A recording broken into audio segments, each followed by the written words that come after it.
Just the stats. Reggie Johnson, Eugene Morgan coming to you from Love City of Atlanta, Georgia. And Eugene, we got some fireworks here at the Lakers game here, man. It wasn't really the game. It was after the game. Little LeBron James, Stephen A. fireworks here. Now, this is funny because look, it's a casual conversation outside looking in. And when you listen to Stephen A. talk about it himself, he didn't even think people saw it. He didn't even know that it was a situation until I guess the next morning or later on, he saw that people had gone viral. But I do think that it's worth mentioning a bigger point here. It's a bigger point at play here. And the bigger point at play is how off limits are your kids if your kids join your business. Okay, if your kids join your business. So if your kids, let's say that, remember when Steph Curry used to bring his kids into the press conference? I think it was Aisha, like his little kid. He bring her into the press conference, and then NBA players bring their kids to the press conference and stuff like that. If reporters just start roasting your child, then I get it. If they just start roasting your kid, calling them names and stuff like that, I get it. That was totally inappropriate. Should not be roasting these kids. You should keep the kids out of it. Let's talk about my points. But, and there's a huge but here, this is not an innocent victim situation. I do think Bronny's innocent victim, but from a LeBron standpoint, not innocent victim. Bronny's just doing his thing. He's just living his kid life, going through the footsteps, or going through the footsteps of life. I don't even really blame the kid. I have nothing negative to say about the kid, to be honest with you. No, he's just kind of doing really what I feel like anybody would be doing. Like he's trying his hardest out there. He's playing. I have nothing bad to say about him. But when it comes to LeBron and when it comes to his kid being open for criticism, I believe that it's fair. It's fair because for one, your kid's not playing for free. Let's not forget that your kid's making millions of dollars to play the game of basketball. You're playing a game that's going to be critiqued by everybody. Everybody's going to see what you put up, right? Yeah. You're the one who said yourself that your kid was better than half of the players in the league. You said that yourself. I think he said that last year. You said that.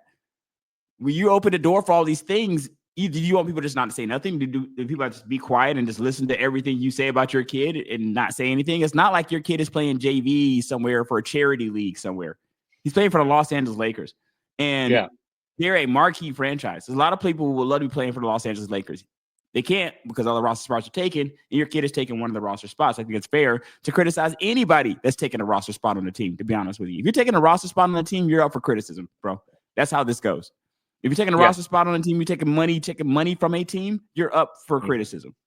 You know what I mean? Maybe this is a personal situation because you never know that too. It could be a personal situation. It could have been a situation where he's like, we have beef. Maybe Stephen A. and LeBron, maybe LeBron's like, we have it, but this is between us type thing. Maybe he felt that because there was some unfinished business between the two of them, I guess. I don't know.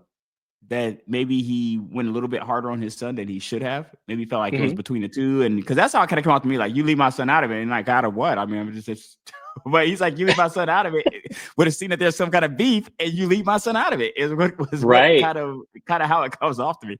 But otherwise, if your kid is playing on the team and is making millions of dollars to do so, I believe that criticism is just a part of the game. What are your thoughts on this whole thing? I mean, yeah, and then plus, I mean, here's the thing too. Steven has a show to do every single day. You and I, we text throughout the week. Right? Hey, what do you want? We text each other, kind of.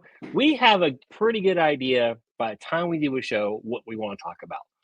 So they gotta fill time, and what fills time more than anything? I mean, how many times let's just face it, you hate hearing about all the Lakers, all the Celtics, but they're a national brand. So if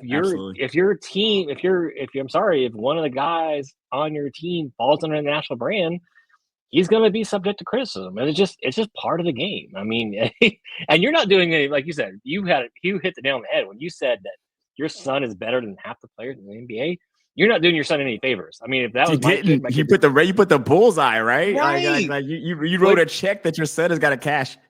Yeah, I mean, my kid would be like, "Oh no, Dad, please don't say that out loud." I Right. feel like You I'm kidding me? good. Right. It's like a bullseye, man. You Yeah, already have the kid named LeBron James Jr., man. You already got that. You try to you're going with the Bronny to try to take the sting off the LeBron James Jr. That you put on him there. And it's interesting because some of this is just like you're being naturally parent situation, right? So yeah, you have yeah. You natural want to parent just pump the kid energy. up, Right. So you're doing your natural parent thing, but the problem is that this is real business.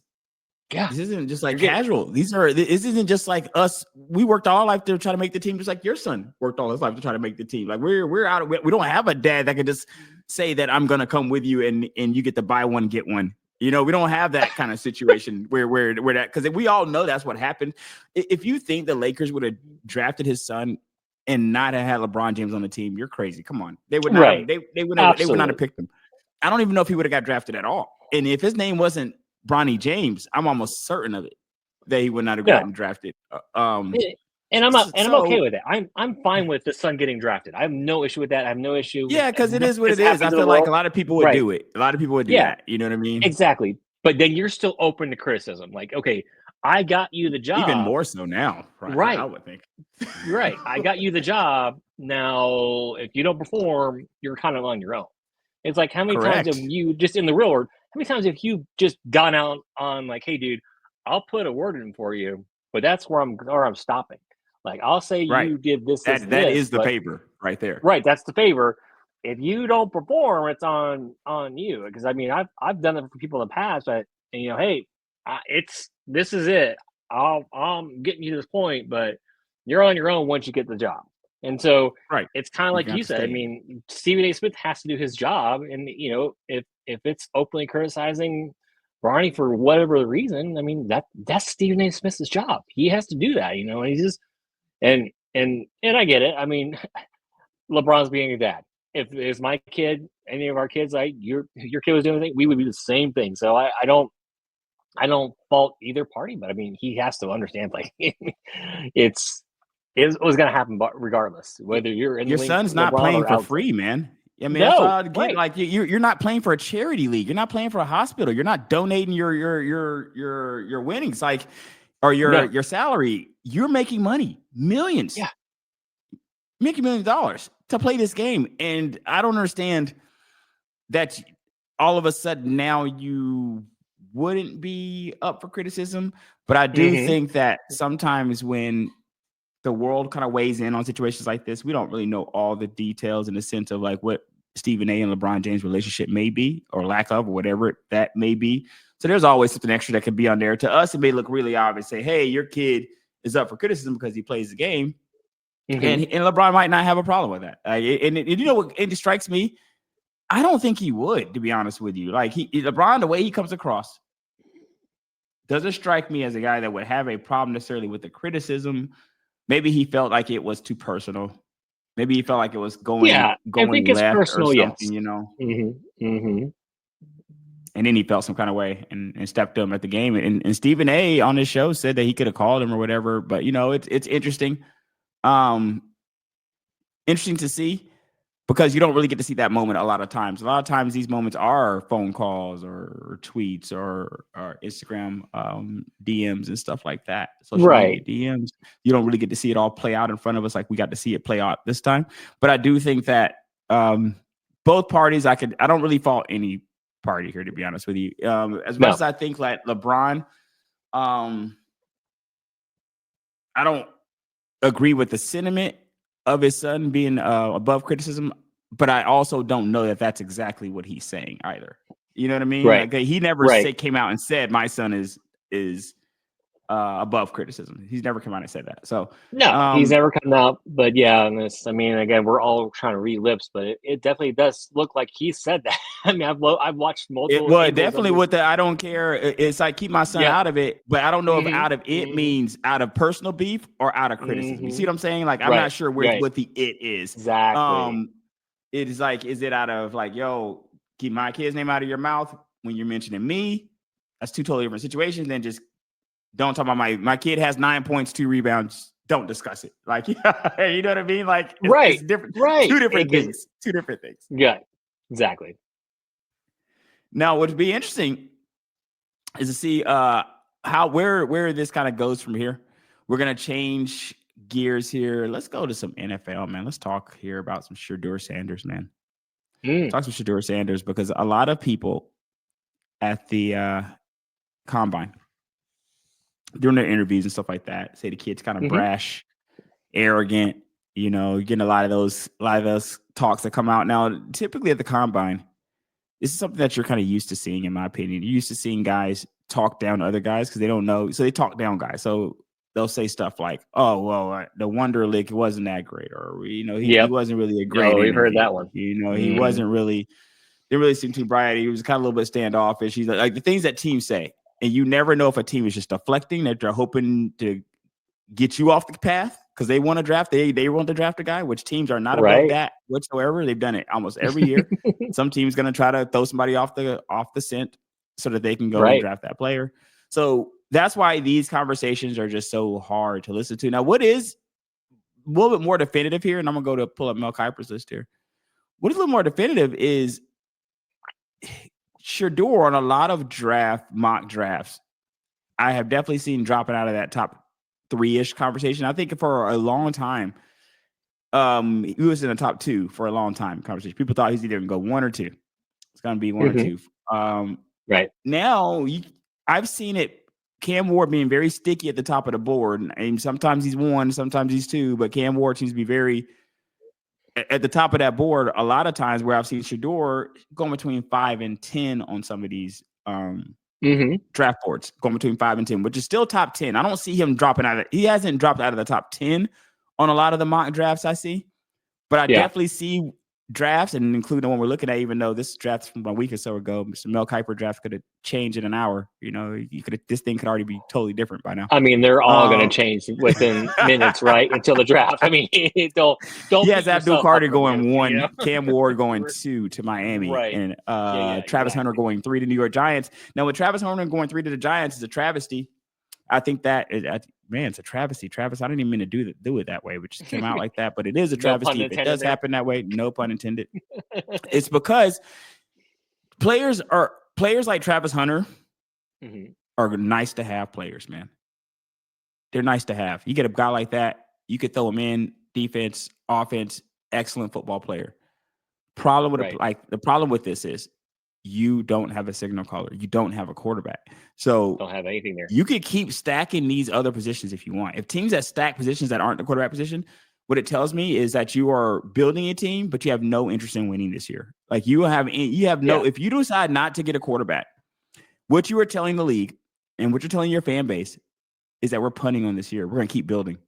We're going to build this year. We're going to keep building, but we decided that this year we're not participating. That's what I see. But I see teams that decide not to get quarterbacks. Right, and it's a very weak quarterback draft. I mean, no offense to the guys there, but it is.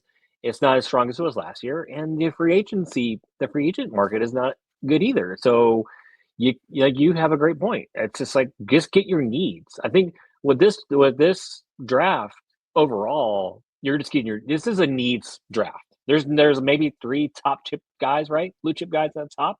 That's it. After that, you're just filling in voids. That is what this draft is. So it'll be, I think what you're going to see, they're going to really focus on the stories when you watch the draft, because you're really going to have that more. I mean, they usually do a good job of that. I think you're going to see a lot more of that just because of the overall what it is this year. I mean, it's not a bad draft, but it's a lot of feel like the Falcons. The Falcons should just there's so many defensive guys on the board. Let's see who they have the Falcons taking. Let's see. It's an edge rusher. I keep seeing the edge from Tennessee. Is the one I keep seeing, which I would love. They have 3. So they have Mike Green. They have from Marshall's where he has going now. That's at 15. We also have an edge rusher, Shamar Stewart from Texas A&M. He has 3 edge rushers going in a row here on his mock draft from about a week ago. This is Cincinnati Bengals. Also, Mikael Williams from Georgia. That's 3 edge rushers at 15, 16, 17, with the top edge rusher being Abdul Carter. Abdul Carter is the best. He's the best one. If you're going to, like you said, if you're Tennessee, you don't have a quarter. I mean, if you're not in love with those top quarterbacks, take the best guy. He's the best guy in the draft. But that's just bar none. If you're not happy with any quarterbacks, if you think Cam Ward, maybe, but I mean, again, it's between those three guys are your blue chip guys right there, right? 1, 2, 3, and those are you got to talk yourself into one of those guys. What you can't do, here's what you can't have happen. If you decide to take that, so let's say you decide to take that risk and you decide not to, let's say Shadeur is there and you don't take him. Because I think it's definitely more dangerous there. Here's where the seats start to get hot. You can't have a guy go off. You can't have him be good, man. Oh, you can't have him be good. Especially the Giants.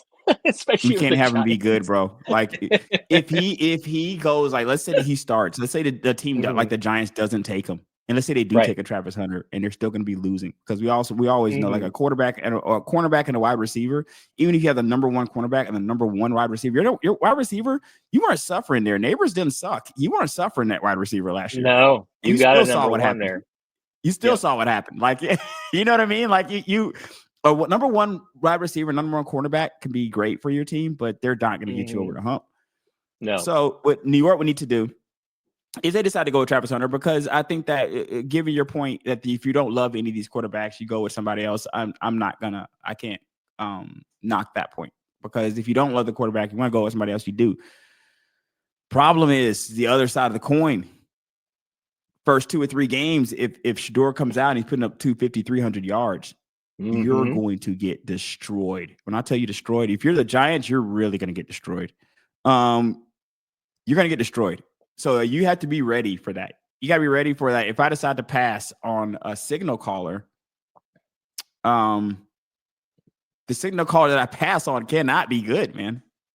He can't be good. He can't come out there and have that CJ Stroud year the first year. He's not going to be able to do that, because if he does that, they're going to look at you like, how did you not see this? You know how fans do, man. It's going to be, how did you not see? We watched this guy tear it up at Colorado. You decided not to take the guy. And now see what happens, you know? So I think it's the risk reward. A lot of people are scared of just passing on that position and then having it where that position actually goes off. That person goes off in a position, especially, Eugene, if they don't solve it at themselves. So let's say they don't get a free agent, and let's say they run Danny DeVito or Tommy DeVito back out there again, okay? Let's say they run Tommy DeVito out there week 1. That's your starting. No, he's Danny DeVito. Just call him Danny. Let's just so you run Danny out there. 80-year-old Danny DeVito. Because if you combine the name Danny Dimes and Tommy DeVito, you get that Danny DeVito there. Yeah. You know what I mean? But you run him back. Let's say you run DeVito out there week 1. How is that inspiring your fan base? This is New York. You got to get a free agent. I don't think you can run. I don't think New York has the luxury of taking a Travis Hunter. He's too expensive. He's that luxury car, and you're still living in a trailer park, man. He's that guy. You drive past the house, right, and you see that new Porsche out there, but it's parked in front of the trailer. You know, you're like, man, that's priorities aren't really all the way in order there, right? And that's what Travis Hunter, to me, going to the New York Giants would be. Like, your priorities are just not in order. You got a stud of a guy here, and I could see punting a year. Like, if you're the Giants and you're like, hey, we want to punt a year and kind of get another guy, I get that. But Eugene, they've sucked that quarterback for years, plural. Like, they've been sucked that quarterback. So you don't have the benefit of punting a year, because you're just adding to the other years you've sucked. Like, that's different for, like, if the Eagles decide to fall off, right?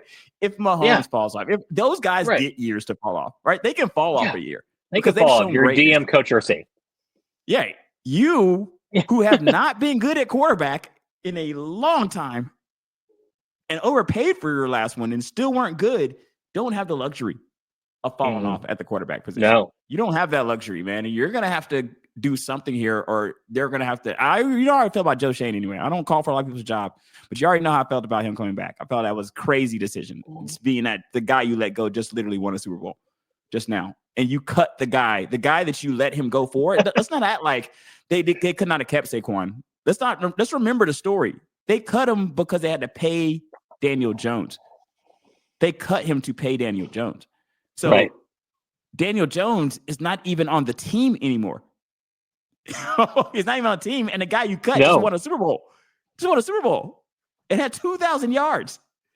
So I don't know how the Giants can miss on this, man. Maybe they do like Mel says and take Travis Hunter here. But I just feel like you just got the table is stacked at that point, man. You really need a lot of things to go wrong and right. Yeah, and they've already tipped their hands, right? They went after They went after Stafford, right? So they've tipped their hands. They're going for a quarterback, and then you have a GM and a coach on a hot seat. So I'd be shocked if they don't either try and maybe if they like Cam Ward, trade up to get Cam, or to take Shadeur. I mean, it's just like you said, you got to take a chance here. Or if you like Dart, I mean, those are your three guys Maybe right you there. take But Travis Hunter and then circle back to Dart, but it depends. yeah, I got to see maybe. what they're looking like there, because the thing is, if there was any way that you can humanly possible get Travis Hunter and the quarterback, I would try to take it. If I can get any of these three guys now, or any of the two, if I can get Carter and Hunter and try to also get a quarterback, like if I was able to, let's say I was able to get back into the draft or something like that, that's definitely the best way to go. Because I'm not saying that any quarterback will be better than Travis Hunter, right? As a football player, I mean, these are top-notch players. You know, it's hard pressed to find a better football player than Travis Hunter. It's just going to be the fact that what affects winning in the NFL. You know what I mean? Right. I mean, it's great. I mean, I think he's gonna. I mean, yes, I think he's better as a cornerback than wide receiver. But I mean, I wouldn't blame him to go wide receiver because that's where the money is. Sure, wherever I'm going to get paid the most. Where am I going to pay the most? But I mean, you're right. I mean, he's your best athlete. But again, if you don't have either someone to throw to, or if the guy's going to be out there for 100 plays because your offense sucks, then you're just not doing right. Guys living on the field, right. If your offense is going out three and out, and it's just you're just putting them out there every play, you're not going to get the right sample size of what his talent level is. I mean, you're right. If I'm the Giants, I would take one of those guys, and I mean, I'm not all concerned of what the interview process with Sanders. I mean, we know his dad. I mean, his dad was legitimate. Literally, he went. I think it was the Giants, and the Giants gave him a playbook. He's like, "We need to learn his playbook." And he asked him, "Hey, where are you drafting?" I think they said like 10. He's like, "I'm not going to be around that long." So I mean, he said, I'm not going to be there. He said, "I'm not going to be there." So and he wasn't there, by the way. He wasn't there. He was not. When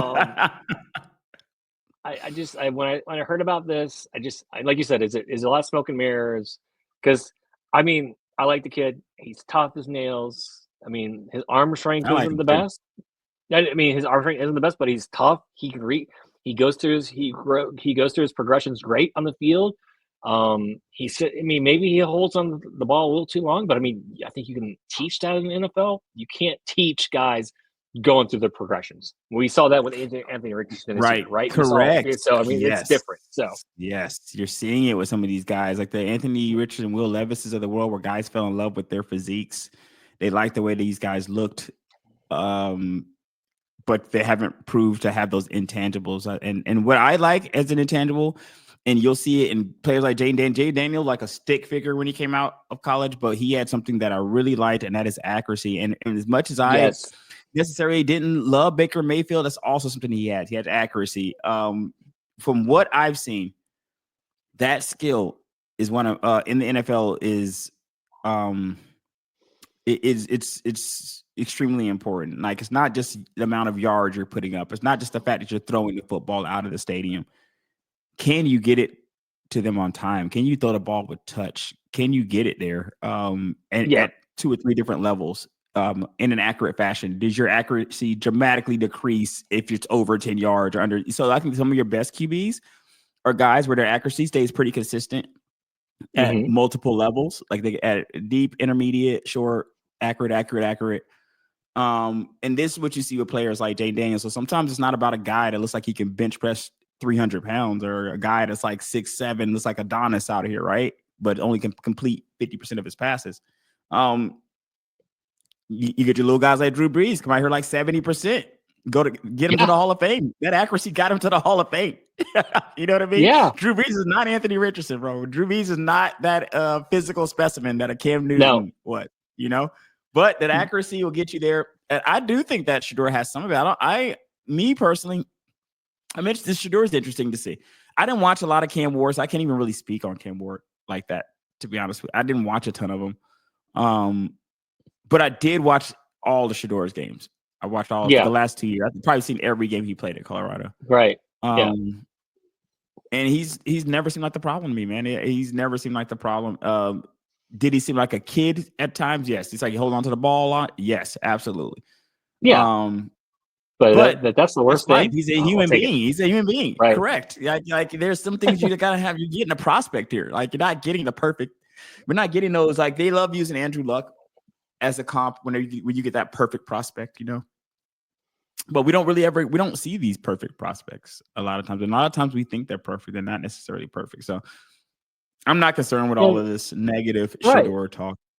No, I'm not either. And plus, look at the three guys. What do they all have in common? They have starts under their belt. They've been in college multiple years. They've been battle tested. I mean, Sanders went to Jackson State, went to Colorado. I mean,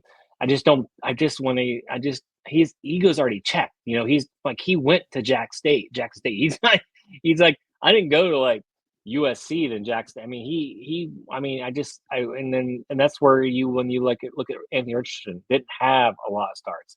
And I mean, hey, we can Same thing with Trey Lance back in the day. Right, Trey Lance a lot of starts. And look, he's been they cut him in Dallas, but then look at Bo Nix. I mean, say what you want about Bo Nix. A lot of starts. Exactly the opposite. Absolutely. Brock Purdy. Brock Purdy, a 5-year starter. I mean, you've got to. I mean, at some point that has to make. And Jaden Daniels, right? I mean, a lot of starts. He would start Arizona and LSU and Arizona. I think for him. So I don't know. Again, yes. Would you love for Sanders to have the rocket arm that Cam Ward has? Yes, but something about maybe it's the nerd in me and just loves the analytical guy. But I mean, I love Cam Ward too. I think he does have the rocket arm and he does have the starts. But I guess with Sanders, you're going to need the offensive line. That's bottom line. He's going to. Oh my God! Yes, you're going to need the offensive line back there again. He is getting killed in Colorado. He was getting. Right. So I feel like they did better this past year than that first year, but it's rough. They're going to need him, and he's going to need to get rid of the ball. Get rid of the ball faster, but again, you still need to give him some comfort to get rid of that ball. So, but I'm very interested to see where he goes and where Cam goes, and I'm thinking top 5, right? I'm not kind of surprised if Shadeur drops out of top 5. That'll be surprising to me. We'll talk about the draft some more before the draft, but if he drops out of the top 5, that's going to be kind of strange for me. And also, let me also point this out. If you going, what do they want these kids to say? Long gone are the days where these kids have to come in here to these teams, hat in hand, asking for a job and telling them whatever they want to hear. Yeah. Because they're praying that this job they're going to be given this job that changes their life. These kids are coming in here millionaires now already. You know what I mean? So now the kids coming in here millionaires, they are making you prove what you're going to do for them just as much as what they're going to do for you. Maybe they're asking, and what you should be that way. It should be that way. You know what I mean? So it's like, welcome to the new world, right? Welcome to the new world of these kids coming in here millionaires, and now not having the same kind of deference that you feel they should have. And I feel like that's going to be just a new NIL environment we're in. This is just the new world we're in, man. These kids are coming in, and you could have already made $10, $15 million before you even made it into the NFL now. Like these kids that are coming in, that's going to be the new environment for them. So they're going to come in like, hey, the guy interviewing me, I have more money than you now, bro. The person that's interviewing, if you're not the owner, it's a good chance the person interviewing me, the scout or whoever you sent to interview me, bro. Right. I'm killing you. Yeah. I'm killing you, bro. You know what I mean? So how do you think I feel even talking to you? So I'll have some deference. I'm going to have some deference, but I don't think it's going to be the same. I do think there is situations where you don't want an asshole in there, right? You don't want don't want a jerk in there. But necessarily the hat in hand, please give me a job energy. I don't think you're going to see that anymore. Right. If you're if you're that first or third round, you kind of have more leverage than you did in the past. It's the 4th, 5th, and 6th, 7th rounds. Maybe they have to kind of do more of that. But Sanders is going to be in the top. He's going to be in the first round. And it just depends on where he goes. But yeah, he's going to go in the first round. He's going to be and have that 5th-year option. So, and here's the thing: there's a lot of teams that need quarterbacks. So there's a lot of teams that got to talk themselves top into 5 status, bro. Top 5, right? Absolutely. There's no way. Absolutely. No way he drops out of the top 5. I would be surprised. It really would be. Let's talk about your boy here. You know, it's funny. You sent me this post, and I noticed that it's in like Spanish or something. It's like an Instagram post that you sent me. It's about Kirk Cousins. And I was looking at it. I was like, wait a second. Is that like Spanish? Is my Instagram in Spanish there? Kirk Cousins wants out of Atlanta, according to Albert Breer. He says QB Kirk Cousins asked for and got a meeting with Falcons owner Arthur Blank on his future. Blank and Cousins had that meeting Wednesday night. The QB wants to go to a place where he can start in 2025. The Falcons brass has said it'd do what's best for the team at QB. Now, what's interesting here, I was doing another sports show on Wednesday night, and I said this exact thing, so I feel very vindicated here because I said this exact thing. I was like, he's going to want a starting job, and I think that there's a couple of things that dictate that. For one, he passed for over 3,000 yards, I want to say, last year. Didn't even play all the games. He was coming off of the, what is it, an ACL? Something like that. Achilles injury. Achilles, yeah, pretty serious injury. He's coming off first year off of a pretty serious injury. And you just got to get control of the turnover situation. You got and he's not necessarily shown to be prone to that. So we'll see. I don't know if that's a new Kirk Cousins because I don't know if he could survive another year with that many fumbles and that many interceptions. I'm not sure if he could survive another year like that. But I do think that he can get a starting job, though. I think Kirk Cousins, to me, there aren't 32 better quarterbacks than Kirk Cousins right now. If you look at even what his numbers were last year, there aren't 32 better quarterbacks than him. So how can he not? Like, you know what I mean? How are some of these other guys getting starts and you're just not starting Kirk Cousins? So this is something to me that I saw coming. What would have been way more surprising to me would have been him sitting as a backup. Would have been shocking to me because I don't know why he would have done it, and I'm not sure why the team would have done it. It doesn't seem like that would have worked for anybody. No. What's your thoughts on that? You don't hand the keys to Penix and go, by the way, the guy we gave $50 million to, he's gonna be your backup. Don't worry about it. Right. He's still in the car with you, man. Like you're hitting the keys, but he's in the car with you. He's riding. Right. And especially there's so many teams that need quarterbacks. Now it'd be up to him. Is he going to be nice to waive his no trade clause to go to another team?